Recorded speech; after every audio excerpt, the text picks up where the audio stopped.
lugar onde Cristo confirmou a nossa redenção. E essa alegoria de estar prostrado diante da cruz significa uma posição reverente àquilo que Deus nos proporcionou e, sobretudo, se manter prostrado diante da cruz nos remete à continuidade daquilo que foi começado em nós. Eu encontrei Cristo na cruz e esta presença me levou ao novo nascimento. E aquilo que aconteceu na cruz foi tão fundamental para mim, foi tão importante para mim, que eu quero permanecer prostrado diante da cruz, absorvendo todos os ensinamentos que emanam de lá. Amém? Eu não sei se vocês lembram, mas eu venho meio que fazendo uma série de temas que começou com o novo nascimento lá, a passagem que nós estudamos sobre Nicodemos, João 3, de 1 a 21, e a gente trabalhou sobre o tema novo nascimento, e naquele momento eu dizia que a partir do novo nascimento nós conseguimos trabalhar praticamente uma infinidade de temas, e aquilo que eu vinha me propondo a fazer era a jornada do novo nascimento. Logo após, sobre o batismo, foi quando eu recebi aquele presente maravilhoso do pastor dessa igreja, de ter a oportunidade de batizar o meu próprio filho. É um momento marcante que está guardado com muito carinho na minha mente e no meu coração.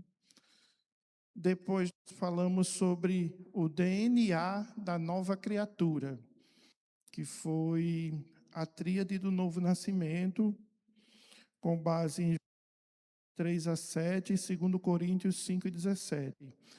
E apresentamos a tríade, que era comunhão, oração e santificação. Essa ministração, ela nasceu, como eu disse, lá naquele dia, de uma conversa com o Henrique. Estava conversando com o Henrique lá na casa dele, e os assuntos que nós conversamos foram subindo para a mente e se transformaram naquilo que foi essa ministração da tríade do novo nascimento, da jornada do novo nascimento. E hoje, ainda nesta sequência, que eu não sei até onde vai, enquanto for tendo tema, eu vou trabalhando eles. O que a gente se propõe a apresentar é uma coisa que eu chamei de o marco temporal do novo nascimento. E eu já disse algumas vezes que, pelo menos comigo, funciona assim, que as ministrações, elas nascem de situações do cotidiano. E esta aqui, do marco temporal do nascimento, ela nasceu no dia em que eu tive também o privilégio de estar com a turma lá em cima, que está aprendendo os primeiros passos, e o tema que a gente trabalhava com eles era santificação. E dentro dos debates que surgiram naquele dia, naquele momento, saiu esse tema do marco temporal, e desde então eu venho refletindo sobre ele e culminou naquilo que eu vou apresentar para vocês esta noite. Ok? Dito isto, o nosso texto base hoje, ele se encontra em 2 Coríntios, capítulo 5, serão apenas 3 versículos. Às vezes eu uso muitos textos, hoje a gente vai usar exclusivamente estes 3 versículos de 2 Coríntios, capítulo 5. Lá diz o seguinte: ele morreu por todos, para que os que recebem sua nova vida não vivam mais para si mesmos, mas para Cristo, que morreu e ressuscitou por eles. Portanto, não avaliamos mais ninguém do ponto de vista humano. Lembraram dessa parte? Não avaliamos mais ninguém do ponto de vista humano. Em todos os tempos, pensávamos em Cristo apenas no ponto de vista humano, mas agora o conhecemos de modo bem diferente. Logo, todo aquele que está em Cristo se tornou nova criação. A velha vida acabou e uma nova vida teve início. Versículo 18. E tudo isso vem de Deus, aquele que nos trouxe de volta para si por meio de Cristo e nos encarregou de reconciliar outros com eles.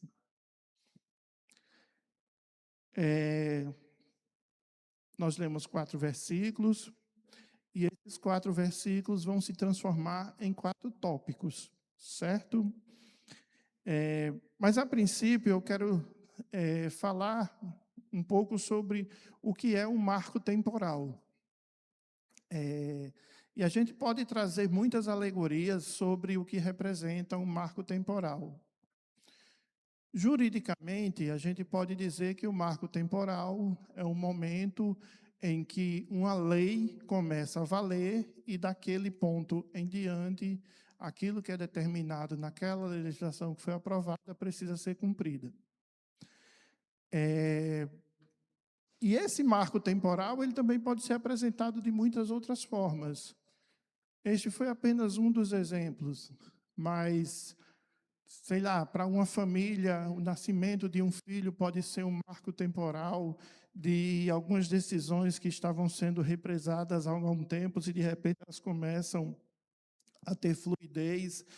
Existe uma série de possibilidades para que a gente possa entender o que é um marco temporal. Resumidamente, o marco temporal é o momento em que a mudança começa a acontecer. Certo? Dito isto, quando a gente vê as histórias da Bíblia, a gente encontra vários tipos de marcos temporais. Por exemplo, Deus chega para Abraão e diz: olha, me segue, tu vai para uma terra que eu vou te mostrar e lá eu vou fazer de você uma grande nação. E Abraão creu e foi. Aquele foi o marco temporal dele. O momento que ele creu e tomou a decisão de ir. Existe um outro modelo de marco temporal que eu posso exemplificar com a história de José. José não teve uma grande epifania, não teve algo assim muito retumbante no início da história dele. Ele apenas tinha sonhos, e o pessoal não gostava muito dos sonhos dele, mas ele permaneceu fiel, apesar de tudo que fizeram com ele, e no decorrer da história dele, a gente percebe o propósito que havia em tudo que aconteceu com ele, e ele, enfim, se manifesta como o grande governador do Egito, que foi usado por Deus para resgatar Israel da fome num dado momento. Esse foi o marco temporal de José, uma coisa que começou a acontecer paulatinamente, e num dado momento, quando pouco se esperava, já estava evidente aquilo que Deus havia estabelecido nele. Um dia Cristo chega numa banca de coletores de impostos, aí Mateus estava lá, né, colhendo impostos. Jesus chega para ele e diz: me segue. E ele levantou e foi. Outra vez estava Zaqueu, com algo corroendo o coração dele, ele resolve subir numa árvore. E Cristo passa por aquele local e diz: não, desce, porque hoje convém pousar na sua casa. O próprio Nicodemos, que vai ter com Jesus à noite, e os relatos históricos é que talvez não tão evidente nos evangelhos, ele pouco aparece, mas daquele ponto em diante, Nicodemos também passou a ser um seguidor de Cristo. Temos um exemplo clássico, que é o exemplo de Paulo, que vinha cheio eu podia dizer cheio de raiva, mas eu vou usar uma expressão diferente. Ele vinha com muito fervor por uma tradição. Aí ele vinha numa missão com cartas para perseguir, prender e até matar um bando de herege que estava rolando por lá. Não sei porque eu me identifico tanto com herege, mas tinha um bando de hereges, sabe, uns seguidores de Jesus que estavam ali começando um movimento, e ele ia com muito fervor naquilo que ele cria por um caminho, até que uma luz salta diante dele e ele ouve a voz: Saulo, porque você está me perseguindo? E aquele foi o marco temporal dele. Então, tudo isso é para que a gente entenda, primeiro, que o marco temporal é o momento em que uma mudança é estabelecida ou percebida. Segundo, que o marco temporal que aconteceu com meu irmão, que está sentado aqui do meu lado, comigo não necessariamente vai ser do mesmo jeito.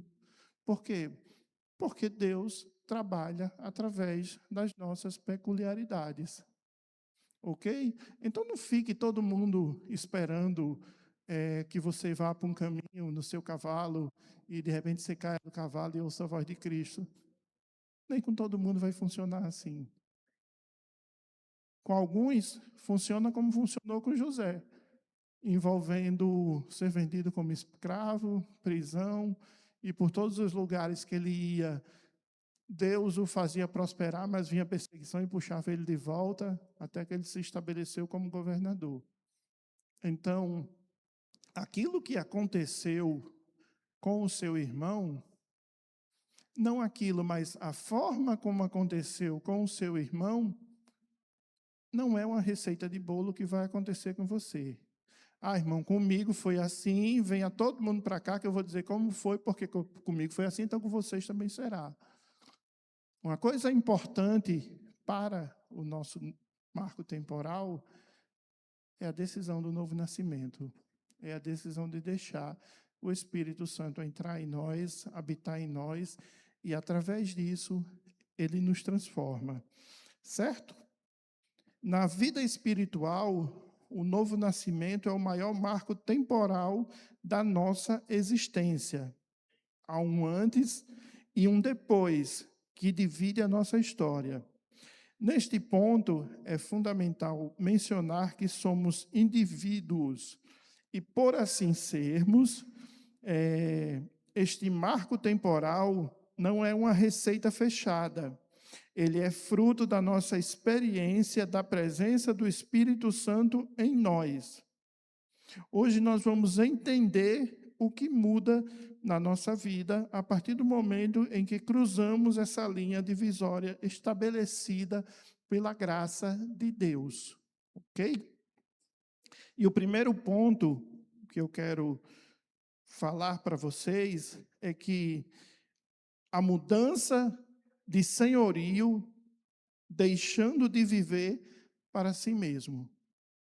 Esse é o primeiro ponto que eu quero mencionar para vocês sobre marco temporal. Existe em você uma mudança de senhorio, e a partir desta mudança, você não mais vive para si mesmo, mas você vive em função daquele que habita em você. O texto de 2 Coríntios 5,15, vamos reler apenas o versículo 15, diz o seguinte: ele morreu por todos, para que os que receberam sua nova vida não vivam mais para si mesmos, mas para Cristo que morreu e ressuscitou por eles. Esse é o seu novo parâmetro de vida. Não viver mais para mim mesmo. É viver agora em função daquele por quem eu dediquei a minha vida. E percebam que, quando a gente trata desses temas, a gente sempre tem embutido ali um convite à coerência. E que coerência é essa que eu estou dizendo?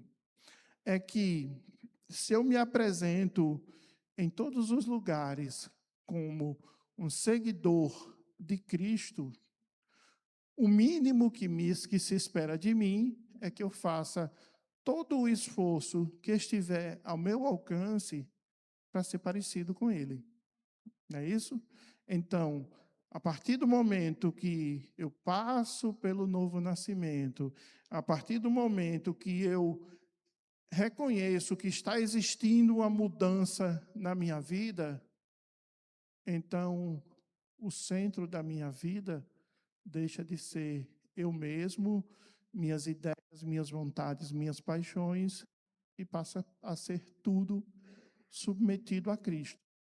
Por isso que lá no começo eu convidei todo mundo a permanecer prostrado diante da cruz, que é o nosso local hipotético não, certamente de redenção. Foi lá que Cristo conquistou. Digo mais uma vez, estar prostrado diante da cruz significa uma expressão de submissão e, sobretudo, estar aberto a receber o que emana de lá. Não é que eu passei pela cruz, vi uma coisa interessante lá, e de agora em diante eu vou construir uma outra coisa baseado naquilo que eu acho que é. Nossa compreensão sobre o que é, como nós podemos estar prostrados diante da cruz, como nós devemos seguir a Cristo, dar os passos que são importantes para aquele que nasceu novamente, a nossa compreensão é importante, mas muito mais importante que a nossa compreensão é a submissão àquele que nos conquistou. Sermos submissos àquilo que ele nos ensina todos os dias. Não cheguei ao ponto de achar que estou pronto. Isso é um convite a todos. Nunca achem que estão prontos, aptos, capazes. Não, todo dia Deus tem uma nova lição para apresentar para vocês. E essas lições que vão sendo apresentadas ao longo da vida de vocês é a jornada do novo nascimento de cada um de vocês. Antes nós vivíamos como os reis do nosso próprio destino, tomando decisões baseadas apenas nos nossos desejos. A cruz de Cristo nos resgata desta prisão egocêntrica, por mais que pareça liberdade, na verdade é uma prisão. Quando vivemos dessa forma, somos aprisionados pelo nosso próprio ego. E agora, a razão da nossa vida é aquele que morreu e ressuscitou por nós. O novo nascimento altera quem senta no trono do nosso coração. Imagine o seu coração como um trono e que anteriormente esse trono foi feito para que você mesmo sentasse e você se achava o dominador da sua vida, e agora, reconhecendo a Cristo como seu Senhor, você abre mão do trono da sua vida e entrega completamente a Ele este trono. Assim como a gente lê lá em Apocalipse, de 24 anciãos que tinham coroas na cabeça, e se eles estavam naquele local, e se tinham coroas na cabeça, nada disso era hipotético ou por acaso. A gente precisa botar aqui uma alegoria de 24 pessoas. Não, eram pessoas que, por dignidade, estavam naquele local e que tinham sobre suas cabeças essas coroas. Mas, na visão de Apocalipse, eles tiram as suas coroas, depositam aos pés do trono daqueles a quem eles servem e reconhece que grande não sou eu que fiz um trono, grande é aquele a quem eu convido a sentar nesse trono. Então, o primeiro ponto é a mudança do senhorio, deixando de viver para si mesmo. Não sou mais eu que vivo, Cristo vive em mim. Lá em Gálatas 2:20 está isso. Já fui crucificado com Cristo. E agora sim eu vivo, não mais eu, mas Cristo vive em mim. O segundo ponto que eu gostaria de falar para vocês é a mudança de perspectiva, uma maneira de enxergar as pessoas, ok? No primeiro ponto, a gente viu que a gente tinha uma posição egoísta. Era nós assentado no trono de nós mesmos. E agora, nesse segundo ponto, a gente não mudou só a nossa visão sobre nós, a gente também mudou a nossa visão sobre as outras pessoas. O novo nascimento não muda apenas nossa relação com Deus, mas altera profundamente os óculos através dos quais enxergamos o próximo e o mundo ao nosso redor. O texto em ênfase agora é o versículo 16 do capítulo 5, e lá diz o seguinte, versículo 16. Portanto, não avaliamos mais ninguém do ponto de vista humano. Em outros tempos, pensávamos em Cristo apenas do ponto de vista humano, mas agora o conhecemos de modo bem diferente. O ponto de vista humano, ele avalia as pessoas por status, aparência, utilidade ou conveniência. Paulo confessa que antes do seu novo nascimento, na estrada de Damasco, ele avaliava até Cristo de forma carnal.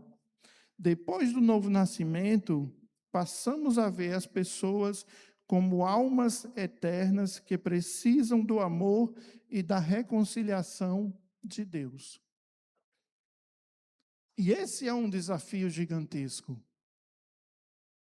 A gente olhar para nós mesmos da perspectiva de Cristo, da perspectiva do novo nascimento, é sim desafiador, porque a gente precisa, como a gente viu anteriormente, renunciar a uma posição, colocar o eterno nessa posição e daí por diante seguir os preceitos que ele estabelece. Mas o segundo ponto, ele fala de um desafio que eu entendo ser ainda maior. É aquele desafio de olhar para o outro, olhar para o próximo. E quando eu falo em próximo, eu sou sempre lembrado a trazer à memória que o próximo, muitas vezes, não é o meu irmão querido, companheiro de jornada, meu filho, minha família, meus pais, meu esposo. Nem sempre o próximo é esse próximo. Invariavelmente, o próximo que chega até nós é o colega de trabalho relapso, é o patrão chato, é o vizinho perseguidor, é a pessoa que, de alguma forma, lhe ofende. E o novo nascido, ele tem esse desafio dentro dessa construção do momento da virada, de começar a olhar as outras pessoas de uma forma diferente. Da mesma forma que Cristo nos olha, que Deus nos olha através de Cristo e vê não o nosso pecado, mas a redenção a qual nós fomos alcançados, nós precisamos olhar para o outro, olhar para o próximo, principalmente aquele que de alguma forma nos ofende, que este é que é o ponto mais difícil, olhar para aquele que nos ofende e olhar para ele exatamente dessa perspectiva. Almas eternas que precisam de amor e da reconciliação de Deus. Guardem esse segundo ponto na mente, porque ele vai ser muito fundamental lá no quarto ponto, que é o último ponto que a gente vai tratar. Mas lembrem que a gente está falando de um grande desafio, o desafio de fazer exatamente como está nesse versículo. Mas agora o conhecemos de uma forma bem diferente. E o fato de o conhecermos de uma forma diferente, então muda também o nosso ponto de vista com respeito ao nosso irmão. O terceiro ponto seria a mudança de identidade. O início de uma obra em construção. E neste terceiro ponto é fundamental esse em construção. Sabe aquela plaquinha que você às vezes chega em pontos comerciais que está funcionando, mas tendo obra, aí tem a plaquinha lá. Estamos reformando para lhe servir melhor. A gente está sempre em construção para sermos melhores servidores. Este é o coração do novo nascimento em Cristo. Há uma ruptura com o passado e o início de uma nova realidade espiritual que se desenvolve sob a ação do Espírito Santo.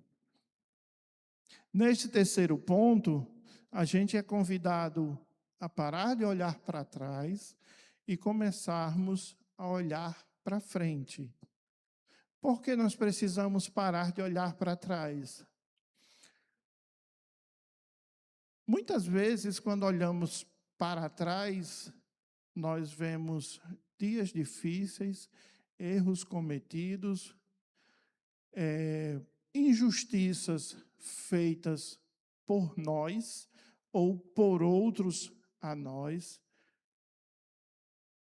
Todo mundo tem, porque, sabe aquela história que contam? Não, porque no dia 26 de junho de 1932, às 19 horas e 32 minutos e 57 segundos, você disse que não gostava de mim. A gente guarda essas coisas, sabe? Guarda de uma forma assim, muitas vezes até inconsciente, que na hora da raiva isso pula, isso salta dos lábios, você nem sabia que tinha guardado tantos detalhes assim. E isso que nós guardamos são coisas que nos fazem mal. São coisas que nos lembra de maldade, nos lembra de sofrimento, muitas vezes lembram de perseguições, de dias difíceis. A gente tem muita dificuldade, às vezes, de lembrar dos dias em que as coisas boas aconteceram, sabe? E isso eu acho que não é só comigo, a maioria das pessoas tem essa dificuldade. Você chega assim para uma pessoa e diz: e aí, como é que você está? Você está bem? Aí ela começa a dizer: não, tem boleto atrasado, tem um menino doente, o patrão é chato, tem isso, tem aquilo outro. Eu não perguntei nada disso. Mas muitas vezes a primeira resposta é trazer seus incômodos à tona. E esses incômodos, eles vão nos acompanhar no curso da nossa vida. Mas a grande pergunta que a gente precisa fazer nesse momento é que quem é que está assentado no trono da minha vida? É Cristo ou os incômodos do presente ou do passado? Ou aqueles que nem aconteceram ainda e eu, por ansiedade, já estou construindo eles na mente? Não, porque se eu sair daqui, aí chegar lá no sinal e eu parar meu carro e alguém bater em mim e vai acontecer. Nem aconteceu, sabe?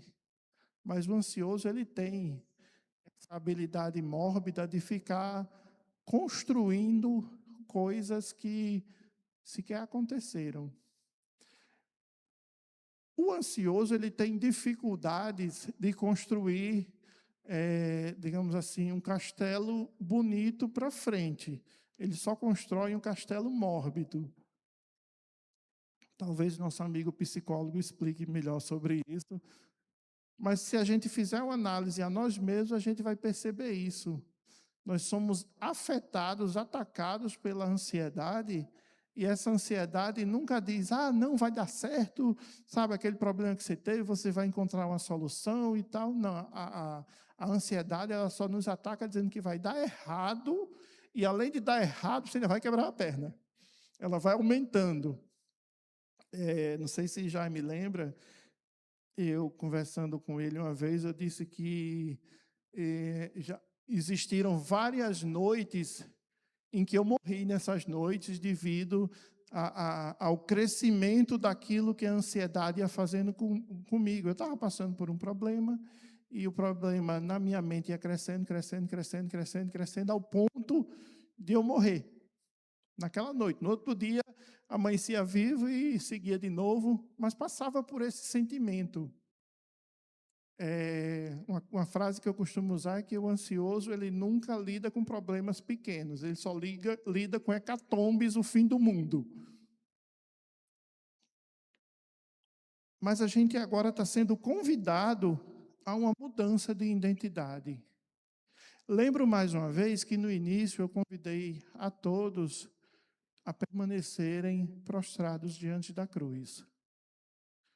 E quando a gente, prostrado diante da cruz, entrega tudo a Ele, inclusive os males da nossa ansiedade, aí Ele cuida de nós. E, sobretudo, essa mudança de identidade, digo mais uma vez, faz com que o novo nascido, ele rompa com aquilo que ele vinha conduzindo como forma de vida até então. É um processo de ruptura. Não imaginem esse marco temporal na vida de vocês, esse processo de mudança de mentalidade, o processo da jornada do novo nascido, como um processo sem rupturas. É um processo cercado de rupturas o tempo todo.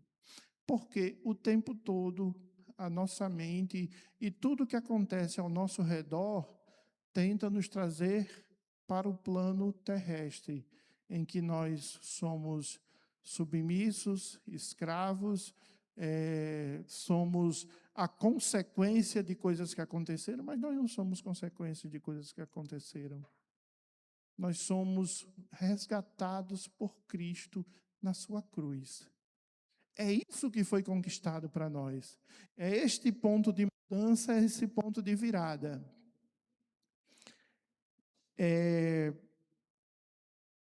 No versículo 17, logo todo aquele que está em Cristo se tornou nova criação.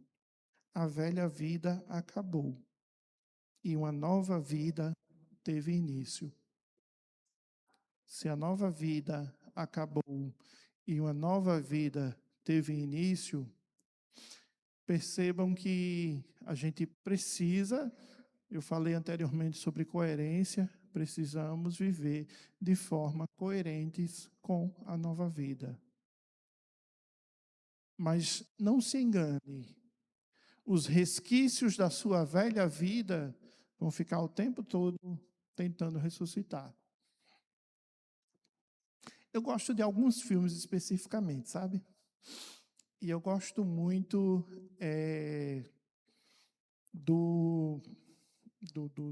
agora deu um branco, esqueci o nome do filme, digamos assim, o nome da série de filmes, mas é o filme do Príncipe Caspian, que foi escrito por Crônicas de Nárnia. Obrigado.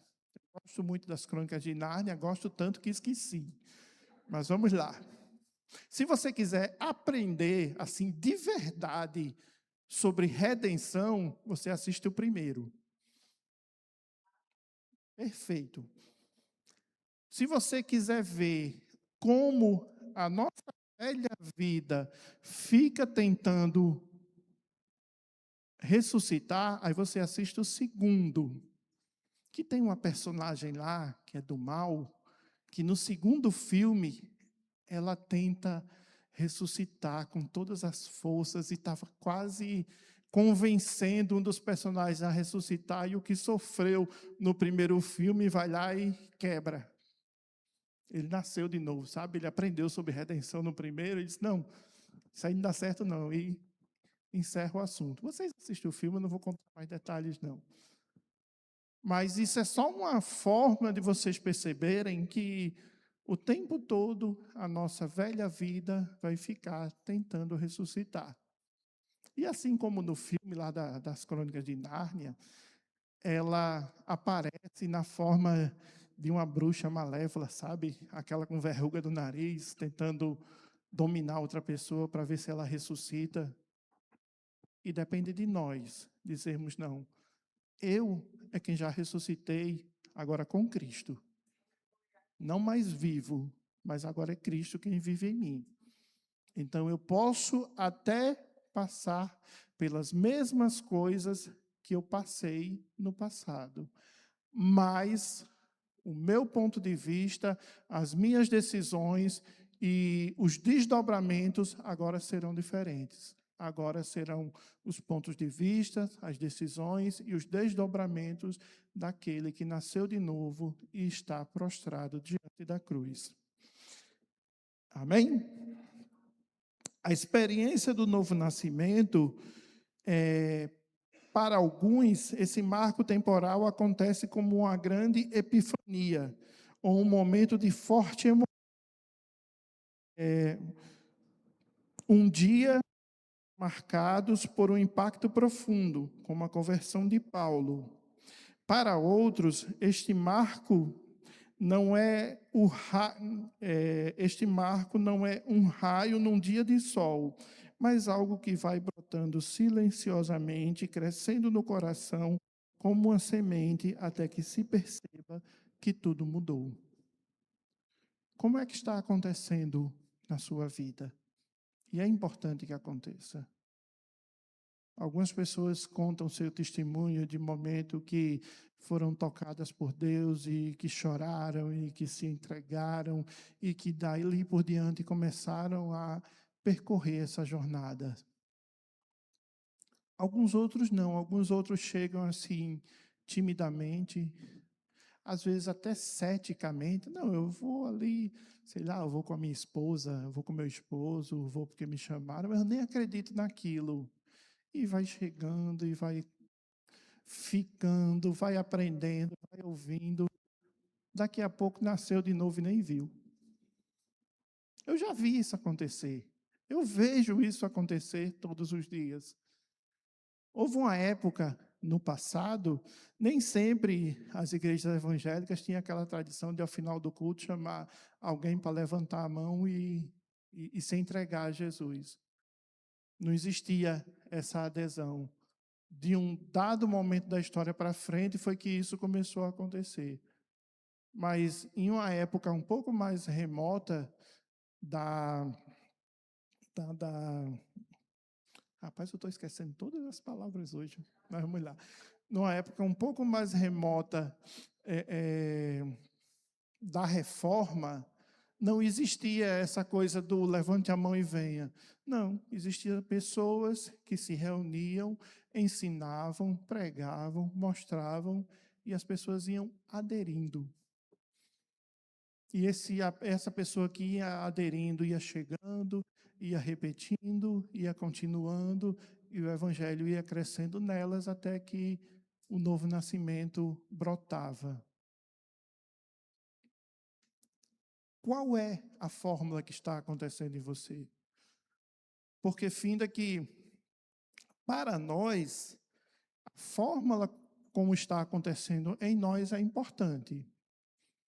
Não é importante como modelo engessado, mas é importante que esteja acontecendo. Então, qual a fórmula que o novo nascimento está dando os passos, está progredindo, está se revelando em você? Isso é um convite a uma reflexão. De que forma? De que modelo? O que o novo nascimento tem feito você fazer diferente?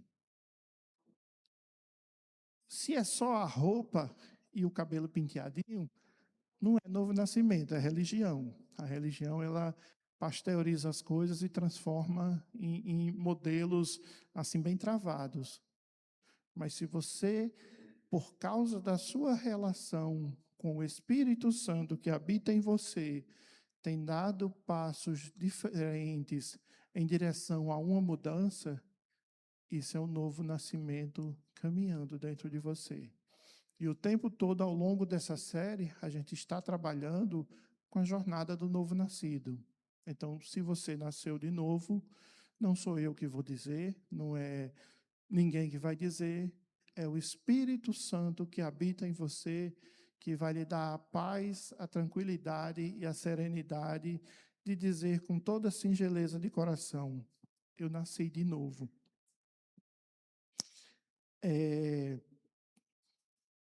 A obra continua, seja por um impacto repentino ou por um processo gradual.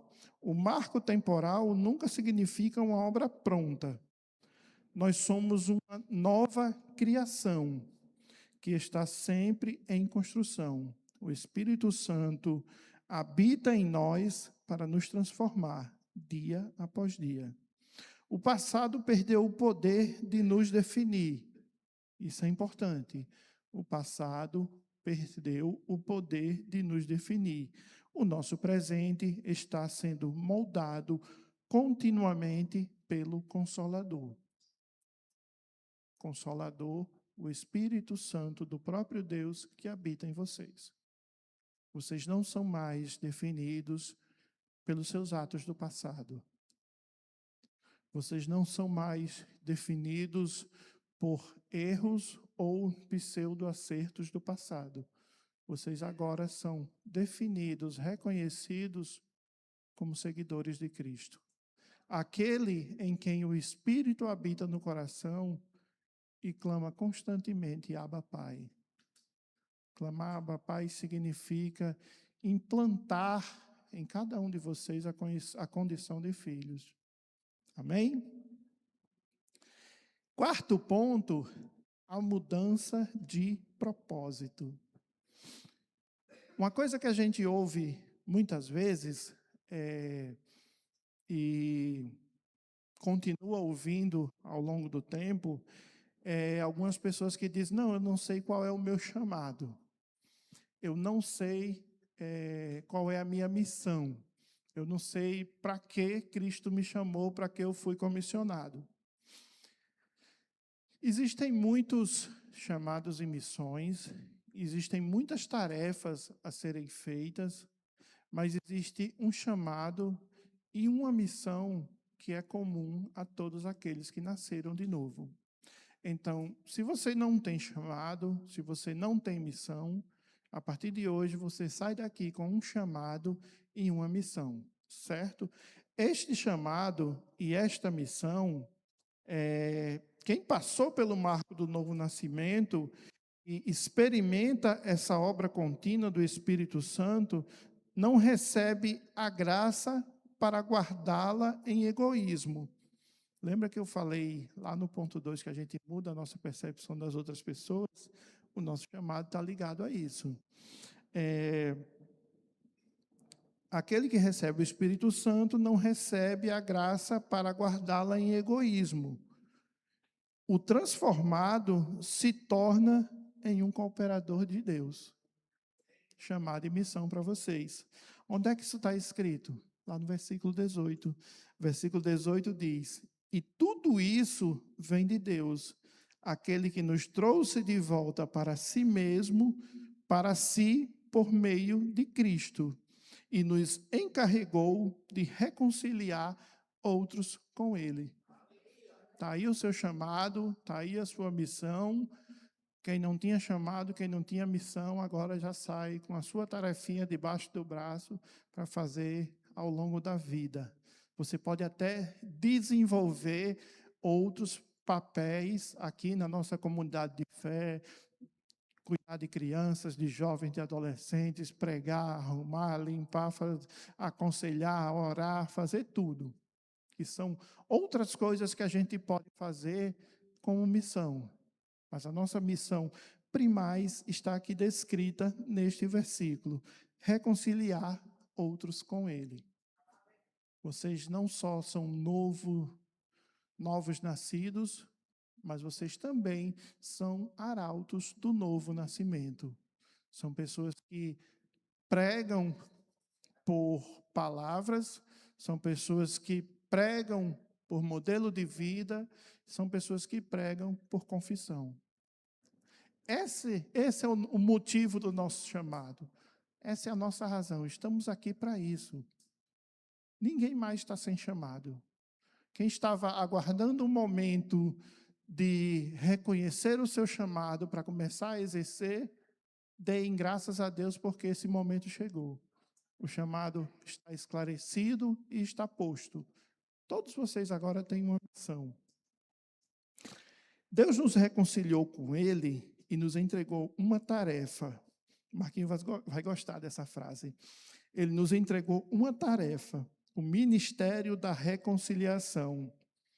Nosso propósito agora é apontar para os outros onde fica a linha desse marco temporal, mostrando ao mundo, através da nossa vida, em constante transformação, como eles também podem ser trazidos de volta para o Pai por meio de Cristo. Amém? Todo mundo tem missão? Todo mundo tem tarefinha? Todo mundo já sabe o que fazer? Deixa eu dizer uma coisa legal para vocês.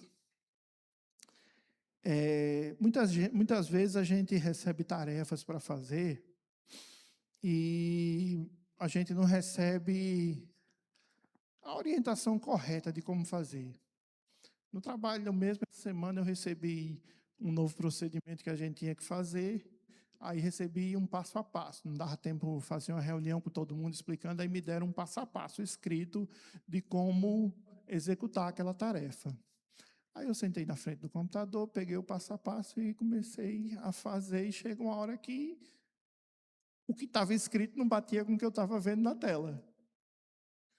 Então, assim, às vezes é muito difícil a gente fazer uma tarefa sem ter as completas instruções daquilo que a gente precisa fazer. Eu tive que sair ligando para um e para outro até conseguir fazer o que eu precisava fazer. Deixa eu contar um segredo, que não é tão segredo assim. O Espírito Santo que habita em cada um de vocês é o orientador desse chamado que vocês, de agora em diante, se já não desenvolvia, vão desenvolver. Ele vai lhe dizer como, quando, porquê, dar estratégias, porque vocês foram chamados como missionários e o Espírito Santo habita em vocês. Amém? Concluindo, o marco temporal da conversão vem inteiramente de Deus. Tudo isso vem de Deus. Ele respeita a nossa singularidade, pode nos alcançar no mover de uma forte emoção ou no silêncio de um processo gradual de fé. O importante não é a velocidade ou o barulho da virada, mas o fato de que a linha foi cruzada. Se você já passou por esse marco, descanse e se entregue ao mover do Espírito Santo que habita em você, sabendo que ele continua construindo a sua nova vida. Se você sente que a sua vida antiga ainda te domina, hoje Deus te oferece uma oportunidade de estabelecer o dia de hoje como marco temporal da virada. Todos os dias nós temos essa oportunidade. Muitas vezes o marco temporal na nossa vida, na nossa história, ele acontece por etapas. Cada vez mais a gente vai mergulhando e se aprofundando na bondade de Deus, no amor de Deus, no propósito de Deus em nós. A gente pode já ter dado alguns passos e conscientemente saber que precisa dar mais alguns passos. Hoje pode ser esse dia de você agora ou quando chegar na sua casa você conversar francamente com Deus e dizer: olha, Deus, o Senhor habita em mim.